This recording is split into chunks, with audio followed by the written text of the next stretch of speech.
하나님의 말씀을 보겠습니다.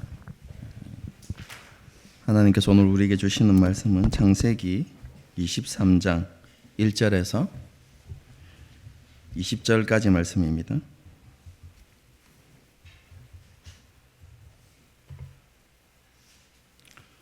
창세기 23장 1절에서 마지막 절 20절까지 말씀입니다.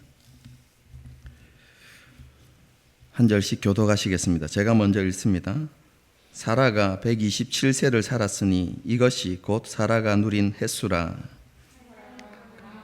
헤브론 곧 기럇 아르바에서 죽음에 아브라함이 들어가서 사라를 위하여 슬퍼하며 그 시신 앞에서 일어나 나가서 헷 족속에게 말하여 이르되 당신들 중에 나그네요 거류하는 자인 당신들 중에서 주지를 주어 내가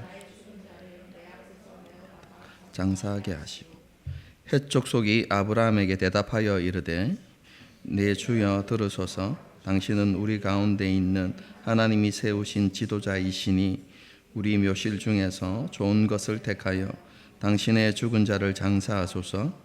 우리 중에서 자기 묘실에 당신의 죽은 자를 삼을 금할 자가 없으리이다. 아브라함이 일어나 그 땅 주민 헷 족속을 향하여 몸을 굽히고 그들에게 말하여 이르되 나로 나의 죽은 자를 내 앞에서 내어다가 장사하게 하는 일이 당신들의 뜻일진데 내 말을 듣고 나를 위하여 말의 아들 에브론에게 구하여 그가 그의 밭머리에 있는 그의 막벨라 굴을 내게 주도록 하되 충분한 대가를 받고 그 굴을 내게 주어 당신들 중에서 매장할 소유지가 되게 하기를 원하노라 하매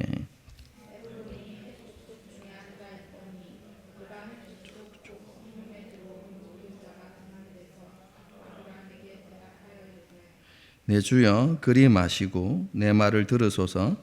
내가 그 밭을 당신에게 드리고 그 속의 굴도 내가 당신에게 드리되 내가 내 동족 앞에서 당신에게 드리오니 당신의 죽은 자를 장사하소서.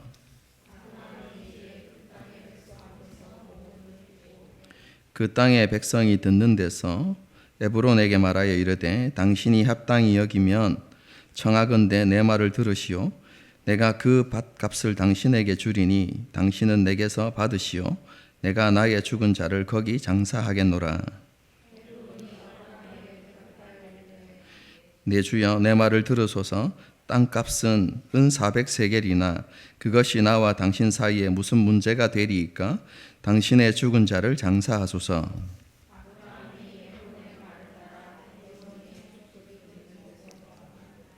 상인이 통용하는 은 400세겔을 달아 에브론에게 주었더니 마므레 앞 막벨라에 있는 에브론의 밭 곧 그 밭과 거기에 속한 굴과 그 밭과 그 주위에 둘린 모든 나무가 성문에 들어오는 모든 헷 족속이 온 데서 아브라함의 소유로 확정된지라. 그 후에 아브라함이 그 아내 사라를 가나안 땅 마므레 앞 막벨라 밭 굴에 장사하였더라. 마므레는 곧 헤브론이라.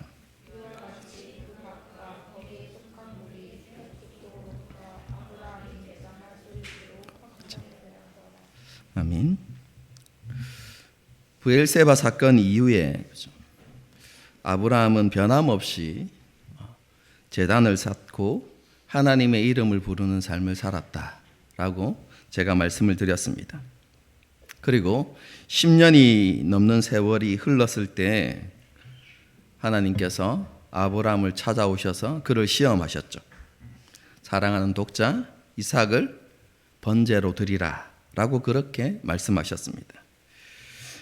이것은 일반적으로 생각하는 것처럼 하나님의 명령이 아니라 간절한 요청 혹은 부탁이다 라고 제가 말씀을 드렸습니다. 쉽게 말하면 하나님께서 아브라함에게 제발 그렇게 해줄 수 있겠니? 라고 그렇게 말씀하신 것입니다. 하나님께서는 전능하신 주권자로서 아브라함에게 강압적 명령을 내리신 게 아니라 그가 자원하는 마음으로 드릴 수 있겠느냐고 그렇게 물어보신 것이죠. 이삭을 바치라는 것은 하나님의 간절함이 담긴 부탁이었지만 하나님을 사랑하고 하나님을 경외했던 아브라함에게는 그것이 절대적인 명령으로 들렸다라고 제가 이렇게 말씀을 드렸죠. 그리고 아브라함은 하나님께서 이삭을 번제로 바치라는 이 요구에 담긴 의미가 무엇인지 정확하게 이해했습니다. 아브라함은 하나님께서 자기 삶의 중심이 되셔야 하고 하나님을 자기의 전부로 고백하는 삶을 살아야 한다는 것을 알았던 것이죠. 그래서 아브라함은 자원하는 마음으로 이삭을 바침으로 자기 삶의 중심이 하나님이시고 자신의 전부가 하나님이심을 고백하여 드렸던 것이죠. 아브라함이 이렇게 주저함 없이 이삭을 번제로 드릴 수 있었던 것은 하나님에 대한 신뢰 때문이었습니다. 아브라함은 하나님의 신실하심을 믿었고 동시에 하나님의 전능하심을 믿었습니다. 아브라함은 하나님께 주신 약속, 이삭을 통해서 그의 후손이 하늘의 별과 같이 많아질 것이라는 사실을 분명하게 믿었습니다. 하나님께서는 그 약속을 신실하게 이루실 것이라는 사실을 믿었죠. 그래서 자신이 이삭을 번제로 바치면 하나님께서는 그 약속을 이루시기 위해서 이삭을 다시 살리실 수 있는 전능하신 하나님이다라는 사실도 함께 믿었던 것입니다. 이러한 믿음 때문에 아브라함은 주저함 없이 이삭을 번제로 바치려고 했던 것이죠. 하나님께서 저와 여러분에게 원하시는 신앙 고백과 믿음이 바로 이런 것입니다. 하나님이 우리의 삶의 중심이심을 기억하고 날마다 매일의 삶의 자리에서 하나님이 우리의 전부이심을 고백하면서 살아가는 삶. 하나님께서 저와 여러분에게 요구하시는 믿음의 모습인 것이죠. 하나님을 온전히 신뢰하는 믿음으로 하나님을 기쁘시게 하는 순종의 삶을 살아가는 것. 이것이 저와 여러분을 향한 하나님의 기대요, 소망이라는 것을 우리가 잘 알아야 하는 것입니다. 우리가 이러한 믿음의 모습을 사모하면서 날마다 하나님과 교제하고 무엇보다도 지극히 작은 것에 순종하는 훈련들을 잘 이루어 가야 하는 것입니다. 성경에는 기록되지 않았지만 이렇게 이삭을 번제로 드린 사건 이후에도 아브라함은 계속해서 그런 삶을 살았습니다. 하나님을 자신의 삶의 중심에 모시고 하나님을 전부로 고백하며 삶을 살았던 것이죠. 성경에 나와 있는 대로 표현하면 가는 곳마다 제단을 쌓고 하나님의 이름을 부르는 삶을 살았던 것입니다. 여러분, 그렇게 20년의 세월이 지나갑니다. 그리고 오늘 본문의 사건이 일어나죠. 오늘 본문의 사건은요, 그랄이 아니라 헤브론에서 일어났던 사건입니다. 기억하시는지 모르겠네요. 몇 주 전에 제가 아브라함이 가나안에서 어떻게 살았는지를 설명하면서 요새와 같았던 높은 지역이었기 때문에 요새와 같았던 헤브론을 중심으로 해서 북쪽으로는 세겜까지 그리고 남쪽으로는 그랄까지 이렇게 왔다 갔다 하는 삶을 살았다라고 이야기했죠. 왜냐하면 그의 주업이 목축업이었기 때문에 그렇죠. 목초지를 찾아서 북쪽으로 남쪽으로 왔다 갔다 하는 삶을 살았는데 그 중심은 어디였다고요? 헤브론이었다라고 이렇게 제가 말씀을 드린 적이 있습니다. 그렇죠? 그 헤브론에 있을 때 그렇죠? 아내 사라가 세상을 떠나게 됩니다. 그의 나이가 127세였죠. 아브라함이 그때 거주하고 있었던 헤브론의 옛 이름은 기럇 아르바입니다. 이것은 아르바의 도시라는 의미인데요. 헤브론은 4개의 도시가 연합을 이루고 있는 지역이었습니다. 그리고 이 지역의 원주민은 헷 족속입니다. 사라가 죽자 아브라함은 헷 족속을 찾아가서 자기 아내를 매장할 수 있는 곳을 살 수 있도록 해달라고 이렇게 요청합니다.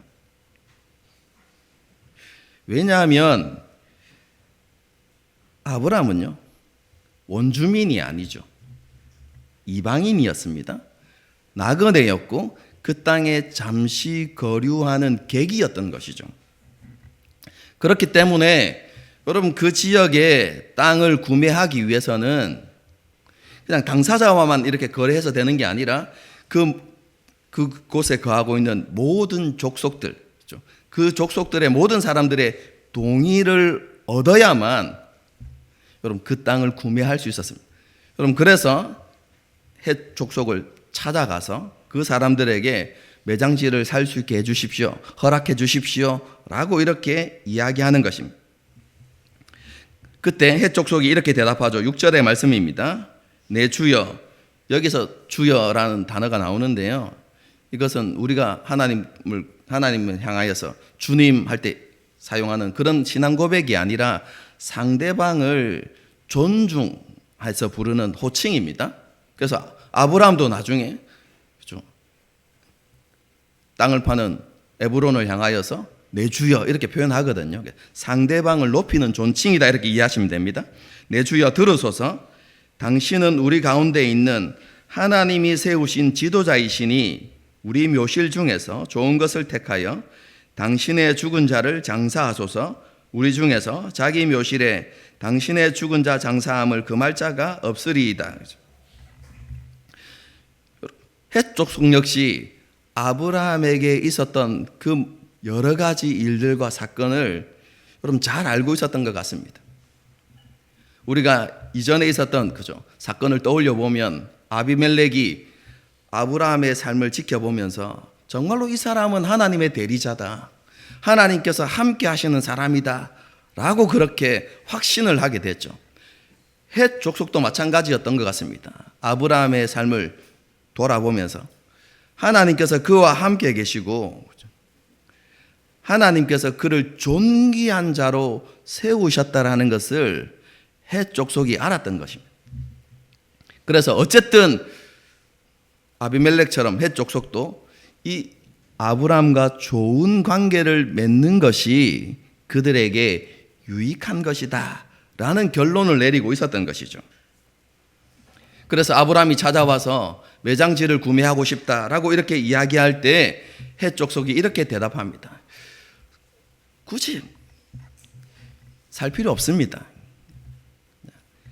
땅이 있는데 좋은 것을 골라서 그냥 거기에 매장하십시오. 그렇게 해도 됩니다. 이렇게. 그리고 그렇게 하는 것에 대해서 반대할 사람이 한 사람도 없습니다 라고 이렇게 이야기하는 것입니다. 호의를 베풀어 주는 것이죠. 단지 소유권은 넘겨주지 않는 거예요. 팔지 않는 것이죠. 하지만 당신의 아내를 장사하는 것에 대해서는 그것에 대해서는 아무런 상관하지 않겠다. 마음에 원하는 대로 하십시오라고 이렇게 이야기합니다.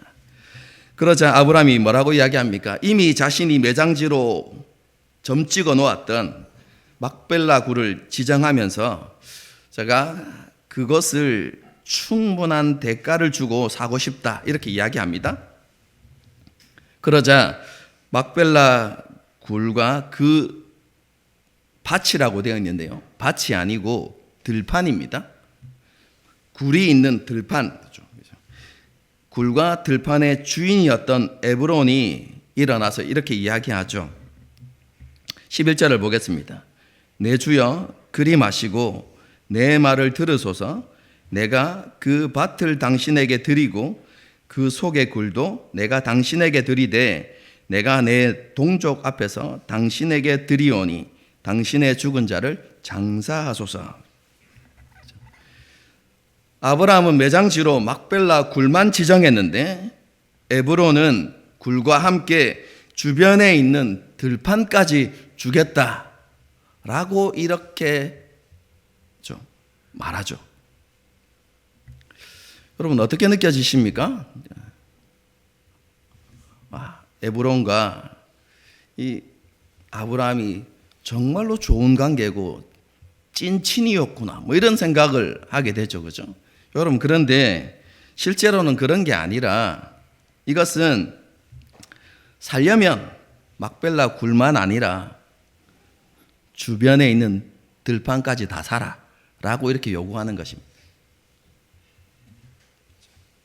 여러분, 우리말에 그냥 주는 것처럼 이렇게 주고받는 이 대화가 여러분 그 당시 그 문화 속에서 여러분 무엇을 팔고 사고 팔 때 흥정하는 대화법입니다, 여러분. 이게 직접적으로 얘기하지 않고 애둘러서 이야기하고 표현하는 것이 그 당시 문화 속에서 흥정하는 방법이거든요. 여러분 정말로 아브라함을 존중하고 존경하고 사랑하고 그와 친밀한 관계이기 때문에 그 밭을 주려고 했다면 이어지는 상황이 어떻게 되었을까요? 제가 예를 들어서 한번 설명해 보겠습니다. 최신폰을 하나 이제 구입했어요. 근데 깨끗하게 썼던 사용했던 폰이 하나 남았죠. 이 폰을 적당한 가격에 이제 팔고 싶어요. 그래서 중고 시세를 딱 알아보니까 한 15만 원 정도면 그래도 이렇게 잘 팔았다, 뭐 이렇게 될 정도의 가격이라고 생각해 봅시다. 그래 팔려고 생각하고 있는데 아는 사람이 찾아와 가지고 폰이 남아 있다는 것을 알고 그 폰 나한테 파십시오, 이렇게 나한테 팔아라, 이렇게 이야기하는. 공짜로 주기에는 아는 사람한테 팔려고 하니까 좀 찝찝하니까, 그죠? 공짜로 주기에는 너무 아깝고, 그런데 또 안 팔기도 애매하고 안 주기도 애매하고, 그래서 어떻게 이야기합니까? 아이고, 내가 당신한테 어떻게 돈 주고 팔겠습니까? 이렇게 이야기했다고 한번 생각해 봅시다. 그럼 그때 그 아는 사람이 절대로 공짜는 안 받겠다, 가격을 치르고 값을 주고 내가 그 폰을 사야 되겠다 라고 이렇게 이야기했다면, 그렇죠? 여러분은 어떻게 반응하겠습니까? 15만 원짜리니까 그래도 아는 사이니까 그럼 5만 원에 가져가라, 혹은 10만 원에 가져가라, 이렇게 파는 것이, 그죠? 상식적인 모습이죠. 그렇지 않습니까? 여러분 보십시오. 아브라함이 찾아왔습니다. 그리고 어디를 사고 싶다고요? 막벨라 굴을 사고 싶다라고 이렇게 이야기하니까 지금 뭐라고 이야기하냐면 상황이 이런 겁니다. 막벨라 굴 그것만은 못 팔겠다, 밭까지 함께 사라 라고 이렇게 이야기합니다. 만일 여러분 이게 그냥 우리가 한글 성경에 번역된 대로 그냥 주는 것이라고 하면 아브라함이 아니 그렇게는 못하겠다, 그래도 내가 돈을 주고 사야지 라고 이렇게 이야기했을 때, 만일 진짜 의도가 그냥 주려고 하는 것이었으면 어떻게 가격을 부르겠습니까? 그러면 이만큼만 주고 가라, 싸게 부르겠죠. 여러분, 그런데요, 이 에브론이 아브라함에게 덤덩이를 세웁니다. 뭐라고 이야기합니까? 굴과 이 들판의 가격은 은 400세겔이다 이렇게 이야기하죠. 우리는 그 당시 땅의 시세를 모르니까 이게 얼마나 비싼지 잘 알지 못해요. 여러분, 그런데 여러분 성경을 읽어보면요, 구약에 이렇게 땅이나 마당을 주고 이렇게 팔았던 기록이 남아 있습니다. 다윗이요, 사무엘상 24장을 보게 되어지면 다윗이 여호와께 제단을 쌓고 하나님께 제사 드리기 위해서 아라우나의 타작마당을 팔라고 이야기하거든요. 여러분, 그때 그 타작마당과 소의 값으로 은 50세겔을 달아줍니다. 여러분, 타작마당 하니까 우리는 이제 마당 하니까 어느 정도 크기를 생각합니까? 보통 집에 딸려 있는 앞마당 이 정도 이렇게 생각하죠. 여러분, 그런 곳이 아닙니다. 이 아라우나의 타작마당은 후에 솔로몬이 하나님의 성전을 지었던 부지입니다, 여러분. 얼마나 넓은 곳인지 아시겠죠? 여러분, 그런데 그때 가격이 얼마라고요? 은 50세겔입니다. 400년 뒤에 예레미야가 아낫돗에 있는 밭을 구매하거든요. 여러분, 그 밭의 가격이 얼마냐면 은 17세겔입니다. 여러분, 세월의 간격, 시세 차이가 엄청나겠죠, 여러분. 여러분, 생각해 보십시오. 10년 전에 평당 100만 원 했던 곳이 10년 후에 여러분 가격이 보통 올라가는 게 정상이지 여러분 내려가진 않지 않습니까, 여러분? 여러분, 이런 세월의 차이를 그냥 무시하고 단순히 가격만 비교해도 은 400세겔이라고 하는 것은요, 정말 터무니없이 비싼 가격입니다. 에브론이 뭘 이용합니까? 그가 나그네이고 객이기 때문에 쉽게 땅을 구매할 수 없다는 것 하나, 그리고 지금 아내가 죽었기 때문에 미리 구입하는 게 아니잖아요, 그죠? 죽었기 때문에 당장 매장지를 구매해야 된다는 그 약점을 가지고 덤텅이를 씌우는 것이죠. 400데나리, 400세겔로, 그죠? 은 400세겔로 이렇게 파는 것이죠. 여러분, 아브라함은요, 그 요구가 부당하다는 것을 알았지만 어쩔 수 없이 그 요구 조건을 받아들이고 은 400세겔을 지불하는 것입니다. 그리고 10절을 보게 되어지면 이 거래가 성문에서 이루어졌다는 것을 우리가 알 수 있는데요, 이것은 헷 족속의 지도자들과 많은 백성들 앞에서 법적인 절차를 따라서 공개적으로 매매가 이루어졌다라는 것을 이렇게 보여주는 것입니다. 고대 사회에서 성문은 굉장히 중요한 장소라고 이야기했죠. 거기에서 사회적, 행정적, 경제적인 교류가 이루어집니다. 매매가 이루어지는 장소이기도 하고 도시의 중요한 안건을 처리하는 장소이기도 했고 심지어 공적인 재판이 이루어지는 장소가 성문이라고 했습니다.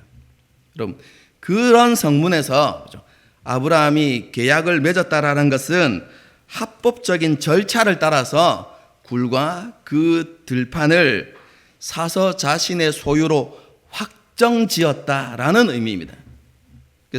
그래서 성경에는 기록되어 있지 않지만 증명 서류를 받았을 것입니다.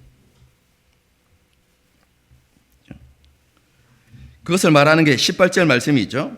성문에 들어온 모든 헷 족속이 보는 데서 아브라함의 소유로 어떻게 해요? 확정되었다라고 이렇게 이야기하죠. 아브라함은 이렇게 막벨라 굴과 그 들판을 구매하고 그리고 그 굴에 아내를 장사 지내므로 오늘 본문의 이야기가 끝이 납니다. 그럼 이때가요, 아브라함이 가나안 땅에 들어온 지 62년이 지난 때입니다. 아브라함은 그 62년이라는 긴 세월 동안 하나님의 약속이 이루어지기를 기다리며 살았죠. 그럼 하나님의 약속이 무엇입니까? 크게 두 가지입니다. 첫 번째는 자손을 주시겠다는 것이죠. 그리고 그 자손이 하늘의 별처럼 많을 것이다. 하나님 약속해 주셨어요. 또 하나는 무엇입니까? 가나안 땅을 기업으로 주시겠다는 약속입니다. 여러분, 자손에 대한 약속 어떻게 이루어졌습니까?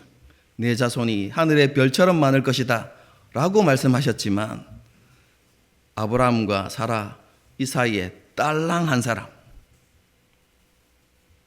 이삭을 자녀로 얻었죠. 가나안 땅을 기업으로 주시겠다고 약속하셨지만 62년을 기다렸는데 겨우 얻은 게 뭡니까? 막벨라 굴과 그 주변의 들판. 여러분, 더군다나요, 사라는 그곳을 구입하는 것조차도 보지 못한 채 죽었습니다.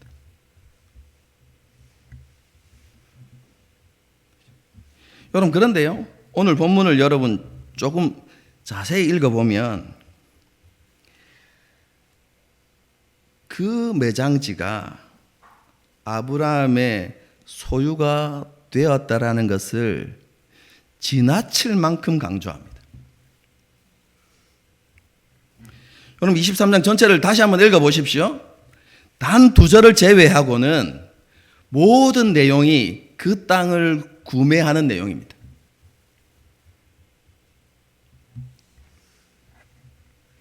그뿐만 아니라 18절과 20절에서 뭘 이야기합니까?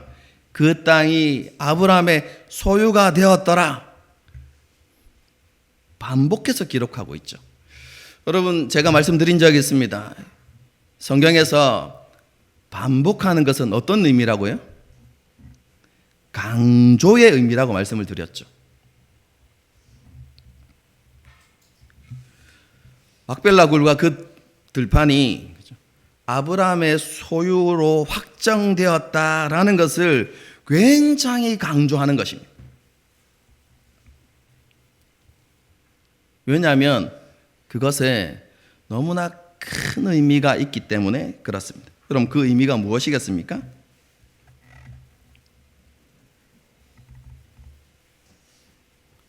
여러분, 그것은 이런 의미입니다. 사라가 이방인의 땅에 묻힌 것이 아니라 하나님께서 약속하신 그 약속의 땅에 묻히게 되었다 라는 것을 강조하는 것입니다.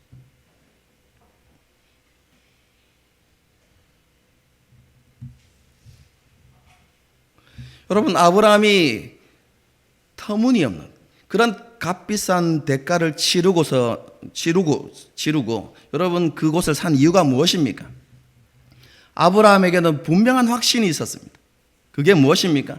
이 땅이 하나님의 약속의 땅으로 자신들에게 주어질 것이라는 분명한 확신이 있었어요. 여러분, 그 확신을 가지고 그 약속을 바라보면서 여러분 그 땅을 구매했던 것입니다. 그리고 자신의 아내를 그 약속의 땅에 안치하고자 했던 것이죠. 그래서 사라는 하나님의 약속이 이루어지기까지, 성취되기까지 여러분 그곳에서 평안한 쉼을 누릴 수 있게 된 것이죠. 여러분, 이것을 하나님의 약속이라는 관점에서 보면요, 막벨라 굴은 하나님께서 아브라함에게 주신 계약금입니다, 여러분.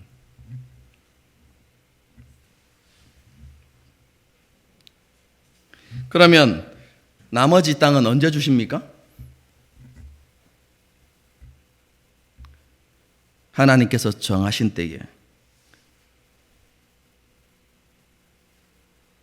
그때에 하나님께서 그의 후손들에게 주실 것이죠. 그리고 우리는 그것이 여호수아 시대에 이루어졌다는 것을 잘 알고 있습니다. 여러분, 이것을 다르게 표현하면요, 하나님께서는 약속에 대한 첫 열매로 막벨라 굴을 그에게 주신 것입니다. 그럼 나머지 열매, 나머지 그 가나안 땅은 언제 주십니까? 하나님의 때에, 하나님께서 계획하신 그 때에.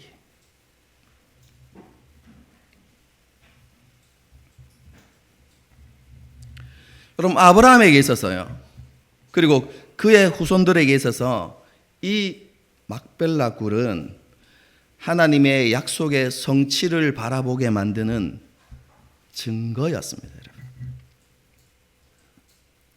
쉽게 말하면 하나님께서 약속하신 그 가나안 땅을 주시는 그 일을 하나님께서 시작하셨다라는 것을 보여주는 증거가 바로 막벨라 굴이었다는 것이죠.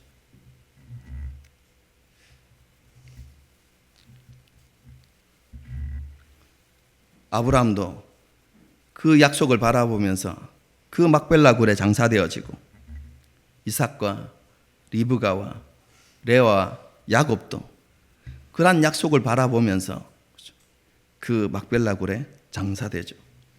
여러분, 마지막 창세기 50장을 넘어가 보면요, 이것과 관련되어진 요셉의 놀라운 신앙 고백이 있죠. 그가 이방인의 땅 이집트에서 살고 있었지만 뭐라고 이야기합니까? 하나님께서 반드시 약속을 이루어 주실 것입니다. 우리는 반드시 막벨라 굴이 있는 그 가나안 땅으로 올라갈 것입니다. 요셉이 뭐라고 이야기합니까?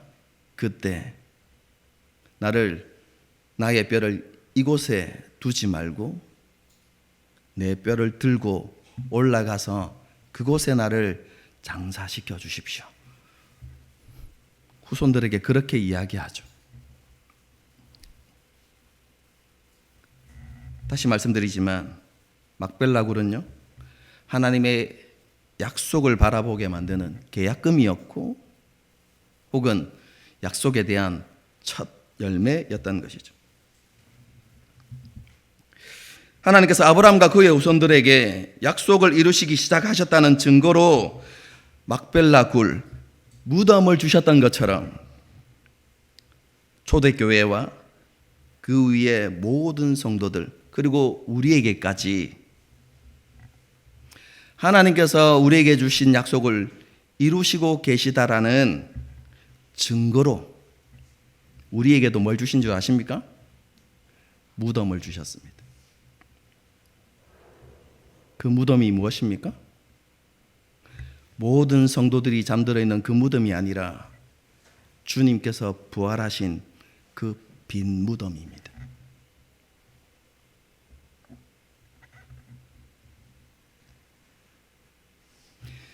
하나님께서는 그 빈 무덤을 통해서 무엇을 보여주십니까?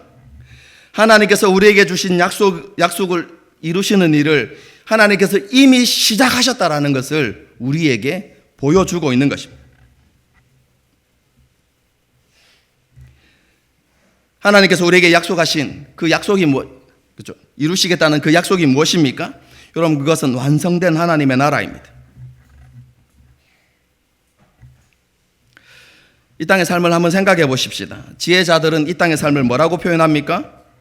수고와 슬픔뿐인 삶, 이렇게 이야기하죠. 여러분, 야곱도 자신의 일생을 돌아보면서 자신의 일생을 뭐라고 표현하죠? 내가 실로 험악한 세월을 보냈습니다, 이렇게 이야기하죠. 우리는 죄악과 유혹으로 가득한 이 세상 속에서 점점 타락으로 깊어져가는 이 세상을 우리가 살아가기 때문에 여러 가지 시험과 어려움을 겪으며 살아갈 수밖에 없습니다. 흙에 속한 육신을 가지고 있기 때문에 우리는 쉽게 넘어지고 좌절하죠.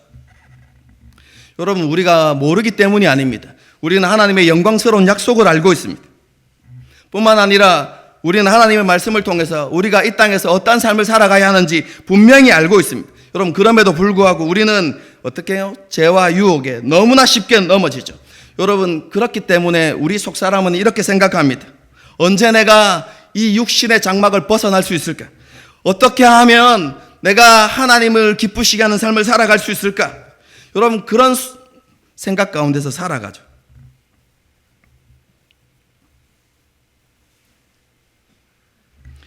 우리의 마음의 소원은 간절하지만 그렇게 살아가지 못하는 우리의 삶을 보면서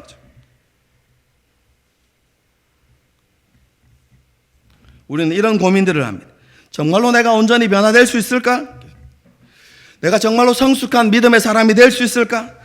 진짜로 성경이 말씀하고 있는 것처럼 예수님을 온전히 닮은 사람이 될 수 있을까? 여러분, 이런 고민들을 하죠. 여러분, 어떻게 생각하십니까? 하나님께서는요, 저와 여러분이 반드시 그렇게 될 것이다 라고 말씀하십니다. 우리가 온전한 예수님의 형상이 되어서 영광스러움으로 가득한 하나님의 나라를 누리며 살아가게 될 것이다 라고 이렇게 말씀하십니다. 여러분, 이 약속에 대한 계약금으로 뭘 주셨다고요? 빈 무덤을 주셨습니다.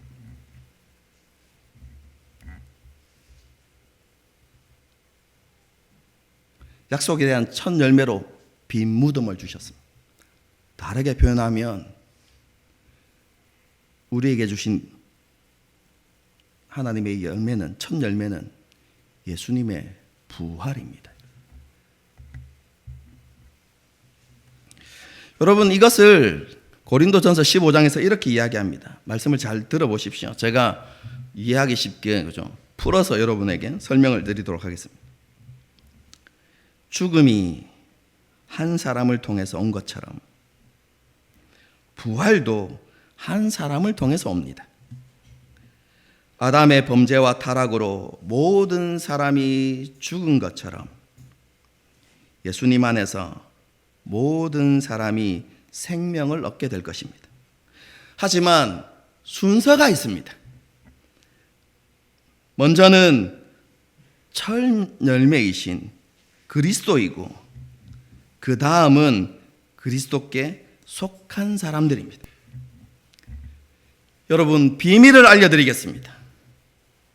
마지막 나팔 소리가 울릴 때 눈 깜짝할 사이에 우리는 영광스러운 몸으로 다시 살아날 것입니다. 그리고 우리는 변화될 것입니다.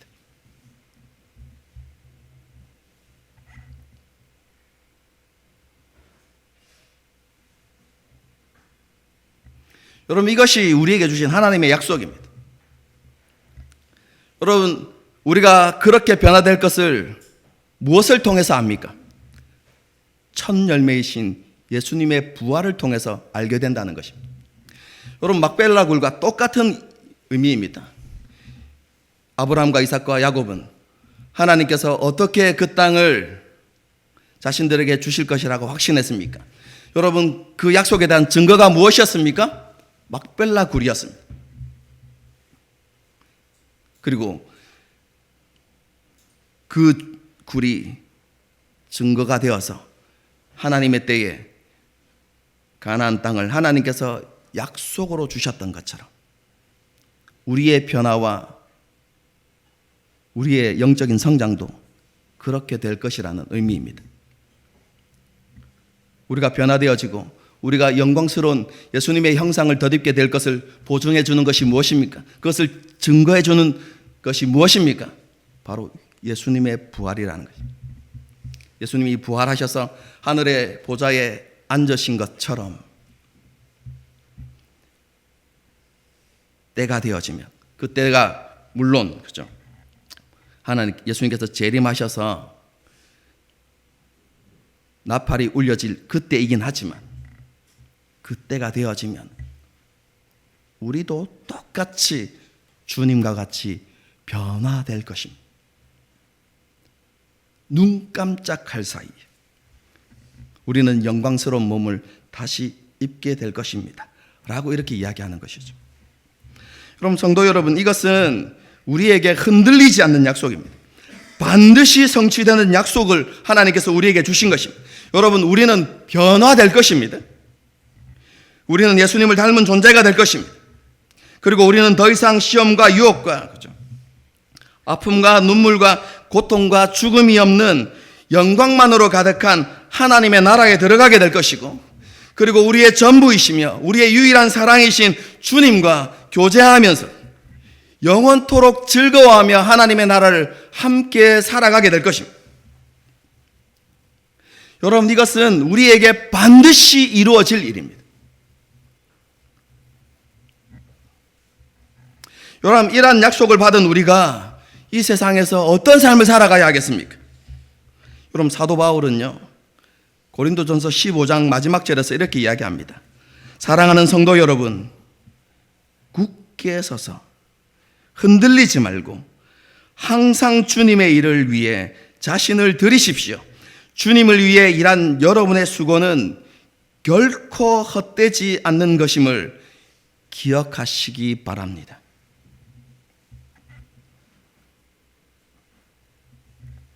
흔들리지 않고 주님을 위해 수고하는 믿음의 삶을 사십시오. 하나님께서 기뻐하시는 그 믿음의 삶을 사십시오 라고 이렇게 이야기하는데요, 그럼 성경은 아브라함과 이삭과 야곱이 바로 그런 믿음의 삶을 살았다고 이야기합니다. 여러분, 이것은 정말로 놀라운 은혜입니다. 여러분, 우리는 알고 있습니다. 아브라함이 어떤 사람이었는지, 여러분 야곱이 어떤 삶을 살았는지 우리는 너무 잘 알고 있잖아요. 시험이 올 때마다 너무 쉽게 넘어지고, 믿음의 조상이라고는, 그죠, 조상이라고 하기에는 너무 치졸한 일까지 했잖아요. 지 목숨을 구하기 위해서 아내를 누이라고 속여서 팔아먹는, 다른 사람에게 넘기는, 여러분 그런 일을 했던 아브라함. 여러분, 우리는 그들이 얼마나 많이 넘어지고 얼마나 많이 타협했고 그들이 얼마나 많이 실패했는지를 너무나 분명히 잘 알고 있습니다. 여러분, 그런데 그들을 향한 하나님의 평가는 어떤지 아십니까? 그의 태어남부터 그의 인생의 마지막 전부를 바라보시면서 하나님께서 그들을 어떻게 평가하는지 아십니까? 제가 성경에 기록되어진 그 하나님의 평가를 여러분에게 읽어드리겠습니다. 이 사람들은 모두 믿음을 따라 살다가 죽었습니다. 그들은 하나님께서 그의 백성에게 약속하신 것을 받지는 못했으나 앞으로 올 것들을 멀리서 보고 기뻐하였습니다. 그들은 스스로 자신들이 이 땅에서 나그네일 뿐이라고 고백하였습니다.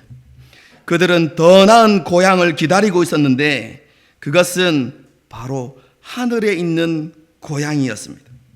그래서 하나님께서는 저들의 하나님이라고 불리는 것을 부끄러워하지 않으셨습니다. 여러분, 하나님의 평가가 무엇입니까? 한마디로 이것입니다. 그들은 믿음의 사람이었다.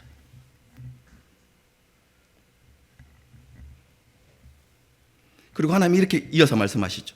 나는 그들의 하나님이라고 불리는 것에 대해서, 나는 아브라함의 하나님이요 이삭의 하나님이요 야곱의 하나님이라고 그렇게 불리는 것에 대해서 나는 하나도 부끄럽지 않다.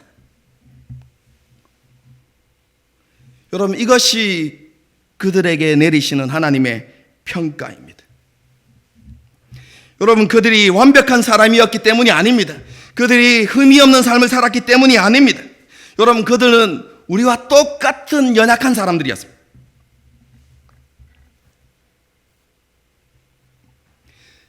그런데 하나님께서 왜 그들을 그렇게 평가하십니까?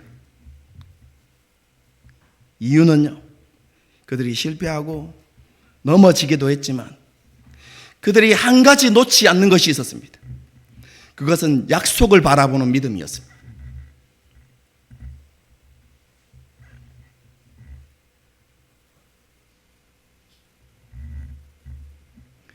그들도 하나님의 약속을 잊어버리고 살 때 있었습니다. 그러나 하나님께서 다시 그들을 일깨우실 때마다 자신의 허물을 돌아보고 그들의 눈을 돌이켜서 하나님을 바라보았고 하나님의 약속을 붙들었습니다. 그러면서 그들은 인내하고 또 인내했던 것입니다. 하나님께서요, 귀하게 여기신 것은 그들이 만들어낸 업적들이 아닙니다. 그 믿음을 귀하게 보신 것입니다.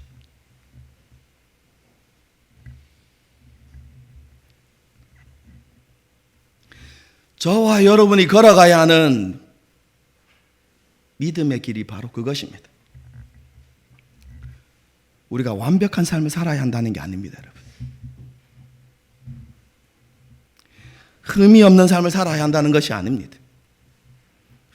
제가 여러분 늘 강조하는 것처럼 매일 큐티하고 말씀 읽고 기도하고 삶의 자리에서 순종의 삶을 살아가는, 물론 그렇게 살아가야 하지만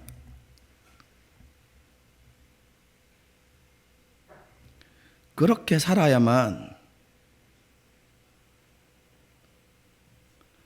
하나님께 인정을 받는 것이 아닙니다.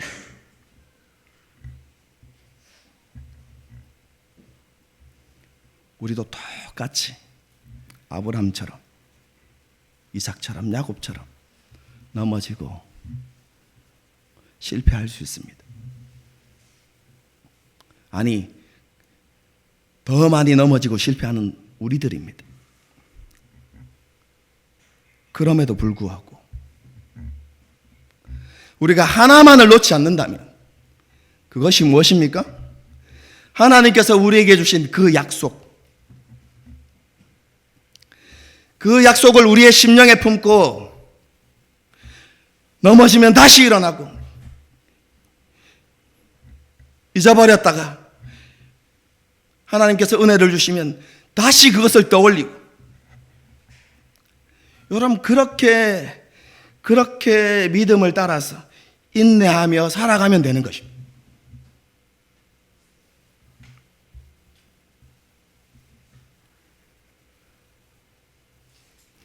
여러분 우리가 포기하지 않고 끝까지 인내하며 여러분 그렇게 믿음의 경주를 하게 되면 여러분 마지막 날에 모든 사람들을 어리둥절하게 만드는 하나님의 평가를 우리는 듣게 될 것입니다. 우리는 우리의 삶을 너무나 잘 알잖아요. 얼마나 엉망진창인지.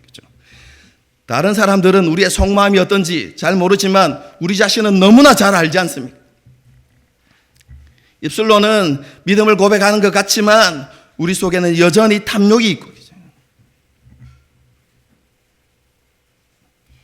교만함과 완악함이 우리 가운데 가득하고, 삶을 보아도 우리의 삶 가운데는 흠과 점투성인데 우리가 그럼에도 불구하고 우리 자신을 바라보면서 절망하지 않고 하나님의 약속을 바라보면서 두박두박 믿음의 길을 걸어가면 마지막 날에 하나님께서 우리를 이렇게 평가하시는 것입니다. 넌 일평생 믿음으로 살았다.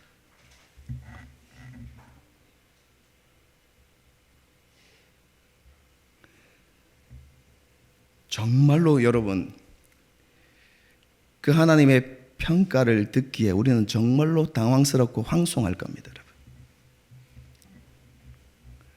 그럼에도 불구하고 하나님은 우리의 약속을 붙드는 그 믿음을 귀히 여기시고 우리를 그렇게 평가해 주실 것입니다.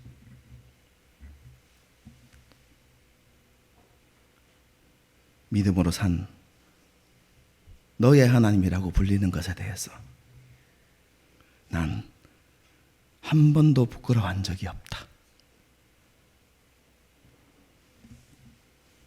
우리가 마지막 날에 이러한 하나님의 평가를 들을 수 있도록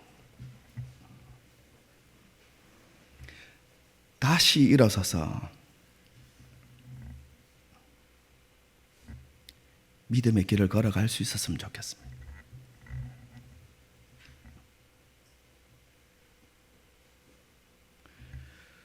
아까 설교 전에도 이야기했지만, 그렇죠? 신약 두 번째 이독 이제 시작하면, 그렇죠? 처음 열정이 식어질 수도 있죠. 하지만 여러분 다시 마음의 옷깃을 여미고요. 여러분 다시 시작해 보십시다. 여러분 포기하지 않으면 됩니다. 여러분 인내로 달려가면, 인내로서 끝까지 믿음의 경주를 하면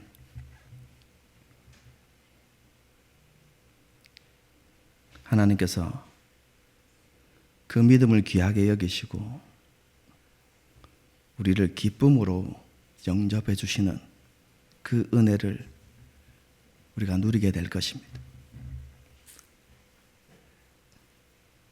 하나님의 약속이 반드시 우리에게 이루어지는 것을 우리는 경험하게 될 것입니다. 함께 찬양하고 기도하는 시간을 갖도록 하겠습니다.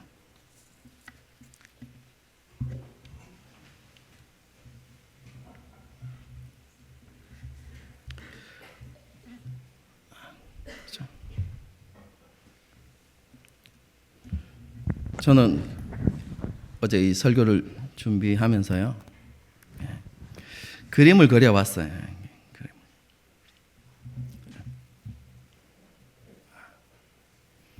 그리고 마지막 하나님 심판대 앞에 제가 딱 서 있는 모습. 여러분, 그 심판대 앞에서 우리가 해야 되는 일이 뭔지 아시죠? 우리의 삶을 하나님 앞에 직고해야만 합니다.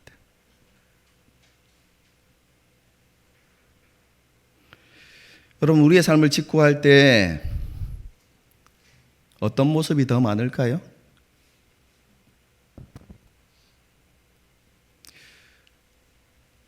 저는 이렇게 할 것 같아요. 주님 죄송해요.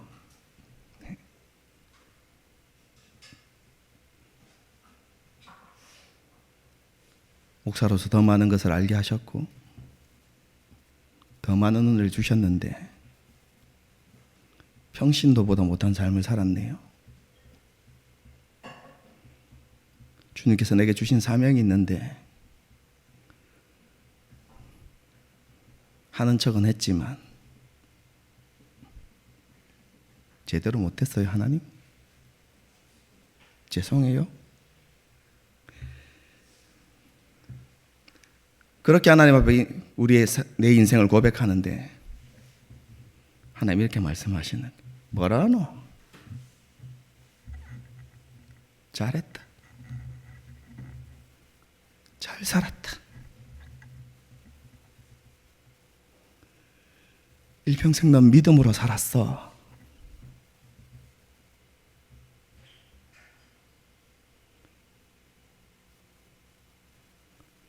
넌 나의 기쁨이었어.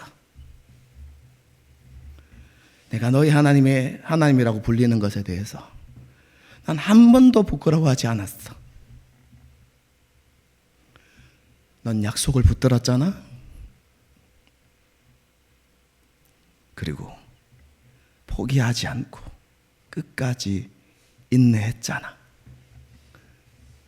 잘 살았어. 여러분,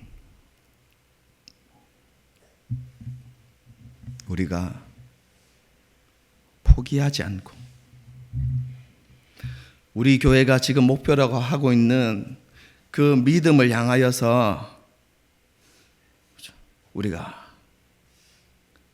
인내하면서 걸어간다면 우리 모두가 하나님 앞에서 그러한 평가를 받게 될 것입니다. 여러분,